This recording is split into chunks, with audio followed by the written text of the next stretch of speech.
como produzir. Então, nós vamos ter, por exemplo, dois conceitos importantíssimos: relação de produção e forças produtivas. Nossa, agora complicou, hein? Relação de produção e força produtiva. Vamos lá destrinchar o que é isso. Bem, relação de produção, o que nós temos? Né? O ser humano, ele não produz, ele não trabalha sozinho. Tá, gente? Ele não trabalha sozinho. Ah, Pedro, trabalho sim. Eu pego a minha enxada e vou lá na roça, planto. Tá. Mas quem fez a enxada? Você colheu a própria semente que você vai plantar ou você teve de comprar? Você é dono da terra? Você vai trabalhar sozinho, mas você vai trabalhar pelado? Sem protetor? Né? Sem um chapéu? Você produziu tudo? Ah, não, o cara produziu tudo. Ah, tá. Então, e o conhecimento? E o conhecimento? Ele aprendeu sozinho a fazer tudo, fazer enxada, tirar o ferro lá na natureza, lá numa montanha em Minas Gerais, forjar o aço para fazer a enxada. Não tem jeito, né? Então, a gente vê aí, por exemplo, esses programas de televisão Largados e Pelados, né, que o cara é solto pelado numa ilha lá. Ah, o outro cara, o cara vive isolado, não precisa de ninguém. Gente, mesmo que você fique completamente isolado, você continua precisando das pessoas, ou pelo menos no passado você precisou. Precisou alguém te ensinar a fazer determinadas coisas, a caçar, a plantar, a selecionar uma planta ou outra, aquilo que é veneno, aquilo que não é, né? Então, assim, o mais básico a gente precisa das outras pessoas, porque o ser humano é desse jeito.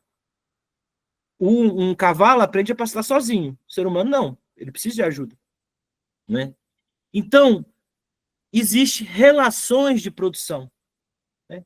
Como nós nos organizamos para produzir? Como produzir? A pergunta.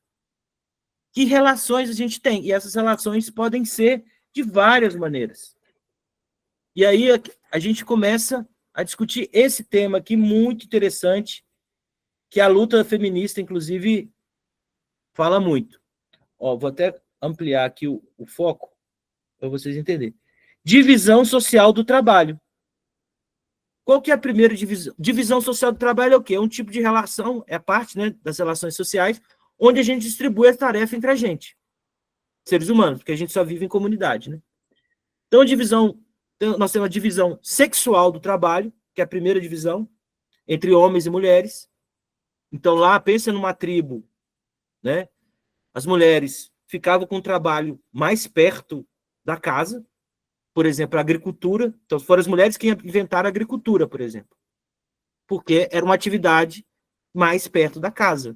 E por que elas têm atividade? Por que surgiu essa coisa da atividade mais perto da casa? Porque elas ficam grávidas. Ah, mas as mulheres não ficam grávidas o tempo todo, Pedro. É verdade, mas hoje em dia fica menos grávida, mas lá no passado ficava grávida o tempo todo, né? Então, as pessoas morriam muito cedo e viviam tendo filho. Então, elas tinham uma mobilidade reduzida, tinham de cuidar, né, das crianças menores e tal. Enfim, então a divisão sexual do trabalho, ela tem essa origem na condição biológica. E, claro, nós superamos a condição biológica. Hoje em dia, as mulheres têm outro espaço, né? O problema é que o patriarcado, eu vou falar um pouco, não vou falar muito, mas assim, nós ainda agimos como se fosse o homem das cavernas, né? Boa parte da sociedade age como se fosse o homem da caverna, ou seja, querem colocar as mulheres a continuar na mesma condição da época das cavernas, né? Então, isso é divisão sexual do trabalho. Então, os homens saíam para caçar, para fazer guerra, ou para não fazer nada, e as mulheres ficavam trabalhando, cuidando das crianças, plantando, né? Fazendo artesanato, fazendo a maior parte das coisas. Então, existe essa divisão básica. Existe outra, que é a divisão técnica do trabalho. A divisão técnica do trabalho tem a ver com especialização e interdependência. Vamos saber o que é isso?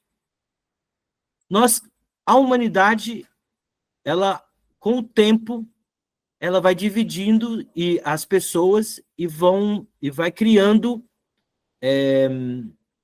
grupos de pessoas dedicadas a determinada atividade. Então, uma das primeiras é a atividade entre agricultura e pecuária, né? Os pastores e os agricultores. Essa história está na Bíblia. Está na Bíblia. Caim e Abel. O Caim era agricultor e o Abel era pastor. Né? Tá lá. Até lá nos contos bíblicos tem a divisão. Né? E daí, depois teve os soldados, que não trabalham, que ficam por conta da guerra ou de monitorar os outros para os outros trabalharem. Teve os artesãos, que vão fazer os carpinteiros, os ferreiros, né, os marinheiros, pescadores, né, e por aí vai. Então, você tem uma especialização. Então, o que acontece? Quando se especializa, o trabalho fica mais eficiente, não é isso? Então, vai o Pedro tentar pescar. Não consigo, mas um sujeito que é especialista vai pescar melhor do que eu. Mesmo tendo peixe lá, eu não vou conseguir, porque eu não sou especialista nisso. Tá certo? Então, a história da humanidade é a história da especialização das técnicas, e que vão dividir em grupos. E aí, esses grupos estão interdependentes. Essa segunda passinha aqui embaixo, interdependência. O que significa isso? Um pescador não come só peixe, ele tem de comer outras coisas. Então, tem que ter um agricultor, tem de ter um carpinteiro para poder fazer o barco, tem de ter um construtor, um pedreiro, para poder fazer a casa dele, e por aí vai. Então, você vai ter especializações, até especializações ainda mais distantes entre quem trabalha com a força física preponderante, né, o trabalho braçal, e quem trabalha com o trabalho intelectual. Também é uma forma de especialização. Tá certo? Então, está tudo conectado, um precisa do outro. Né? O cientista precisa do pedreiro. E o pedreiro precisa do engenheiro, porque precisa do cientista. O agricultor precisa do conhecimento, precisa de um cientista, um agrônomo, para produzir mais. Ele pode até plantar lá, mas para ele produzir mais, ele precisa de assistência técnica. Né? Então, o ser humano vai criando grupos diferentes. Então, esses grupos, nos primeiros, surgem as classes sociais. Né? Então, primeiro, algumas classes sociais mais básicas, depois vai surgir novas classes sociais, ou o que a gente chama de estratificação social. Né? Deu para pegar? Deu para entender? Como é que olha, eu trabalho de novo aqui, moldando a realidade nossa. Então, a partir do que você trabalha, define mais ou menos que grupo você pertence. Não é mesmo? É ou não é? Ninguém entendeu nada, então. Sim, acho que está compreensível, sim, muito claro. Tá compreensível. Beleza, Pintado. Então, ó, isso aqui é uma forma nossa de enxergar a realidade. Ó, o trabalho está no centro da coisa. A gente falou do que o trabalho faz mercadorias e o trabalho divide a sociedade em grupos, categorias de trabalho e classes.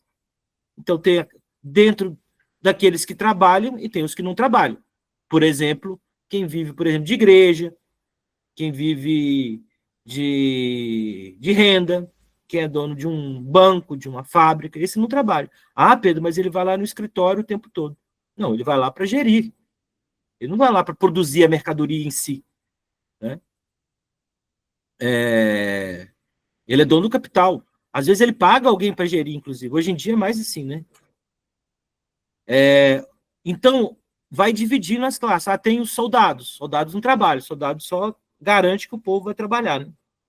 Faz uma greve aí para você ver, se não aparece um punhado de PM, né? Então, assim, até os bancários outro dia foram reprimidos, né? Teve violência policial num piquete na porta do banco. Então, soldado serve para isso também, né? E para defender a propriedade de quem tem. Não é isso? Manter o que a gente chama de controle social, mantendo as perguntas sendo respondidas do jeito que quem manda quer. Verdade, Santander pagou para bater na gente. A Bia falando aí, ó. É isso. Mas eles iam de graça também, viu, Bia? Que esse povo é meio doido. O que nós temos aqui mais de relação de produção? As classes sociais que eu falei para vocês aqui, ó. Esse triângulo aqui, classes sociais.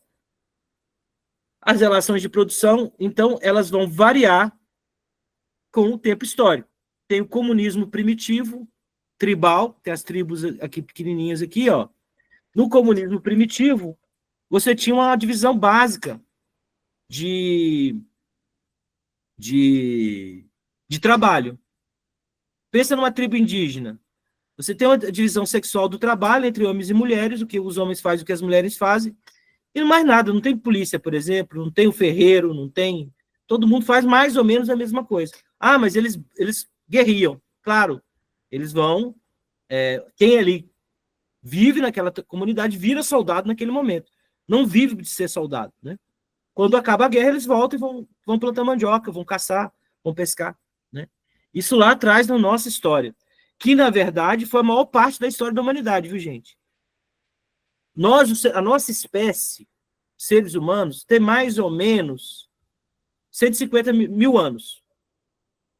Nós só vamos ter classes sociais há 10 mil anos atrás.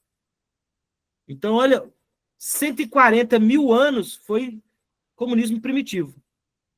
Todo mundo vivia dividindo as coisas, trabalhando junto, não é isso? A vida era melhor? Não, não era melhor, porque você tinha menos tecnologia, né? Então, as pessoas viviam menos, passavam mais fome, né? Um animal vinha e te atacava. Hoje nós temos outros problemas, né? Trocamos esse problema por outros. Mas é isso. Nós temos outro modo de produção, que é o modo de produção tributário ou asiático. Tem um capítulo no livro que eu apresentei para vocês que descreve cada um desses modos de produção. O modo de produção tributário é as pirâmides do Egito. Pensa nas pirâmides do Egito. Os egípcios, os chineses antigos, os maias, astecas e incas aqui na América, todos eles tinham um sistema, modo de produção tributário, que você tinha o Estado, se construiu, a primeira vez que surgiu a ideia de Estado, e esse Estado organizava a produção e o armazenamento e as obras públicas.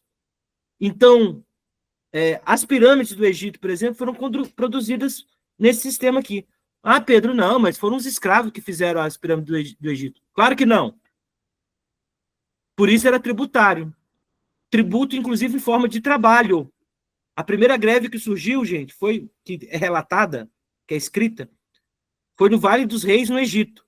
Greve das pernas cruzadas, onde os trabalhadores ali se recusavam a trabalhar porque o Estado egípcio não garantia para eles comida suficiente e a maquiagem, né, que era o óculos escuro na época. Eles passavam a maquiagem para proteger o olho do sol, os olhos, né, da luz solar.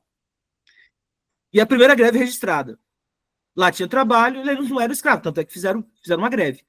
E de onde surgiram esses trabalhadores? Das tribos ali que o Egito controlava. Então, cada tribo tinha de ceder um número específico de trabalhadores para construir as obras públicas do Egito, entre elas as pirâmides, né? Mas também tinha os armazéns, né? Os armazéns, a agricultura, os arquedutos, né? Os canais de irrigação, tudo isso era produzido com a mão de obra tributária. A mão de obra, os trabalhadores que vinham das suas tribos, das suas aldeias, e iam prestar um serviço durante um tempo para o Estado egípcio, para o faraó. E ali tinha um Estado... Ah, mas por que eles faziam isso? Porque o Estado ele tinha os armazéns, onde eles estocavam alimentos. Na época de seca, quando as pessoas não conseguiam produzir, o Estado distribuía esses alimentos para as pessoas. Então, era uma prestação de serviço do Estado, né? Então, é um modo de produção muito interessante. Vale a pena estudar. Eu gosto muito de estudar esse modo de produção específico.